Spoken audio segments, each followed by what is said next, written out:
think the starting point was setting our expectations different. I think there'd been a sense at Sky that Sky Entertainment would just be fine. And we'd tried to do big things, but actually our level of what we'd be happy with was okay. And one of the things that's clear in an increasingly noisy world with loads of channels and the terrestrials, most of them being great most of the time, is that fine isn't good enough. And everyone talks about, in going forward, either very cheap, long-running, intimate stuff on YouTube will work, or the super-scale Game of Thrones will work, but the mediocre will just disappear. I think Sky One, which is what I turned up to do, just felt mediocre. And so the starting point was for us to say, let's not compare ourselves to, with the greatest of respect to Zai and the guys, let's not compare ourselves to ITV2 and BBC Three and E4. Let's compare ourselves to BBC One and ITV1. And as soon as you change the goalposts, it means that you become, what we like to say, sort of famously fussy. And so you're fussy about who you work with, what expectations you have of them.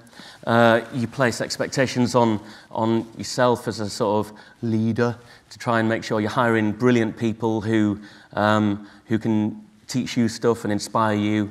But I think it starts with changing the goalposts. First and foremost, I want people to say, I love Sky, in the same way that people say, I love Apple.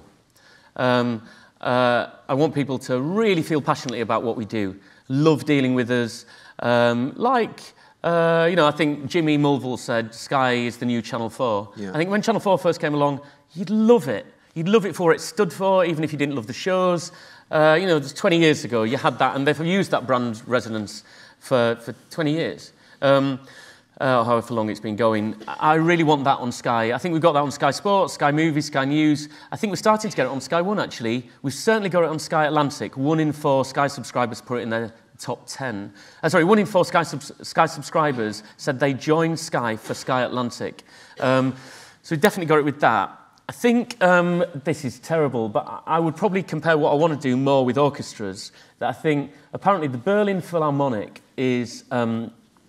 Simon Rattle said, is when he's conducted it, is very high achieving, very, very, very temperamental, but has regular moments and flashes of creative brilliance. And it's difficult to control. It's a major name, but it's going to give you something you've just never seen before.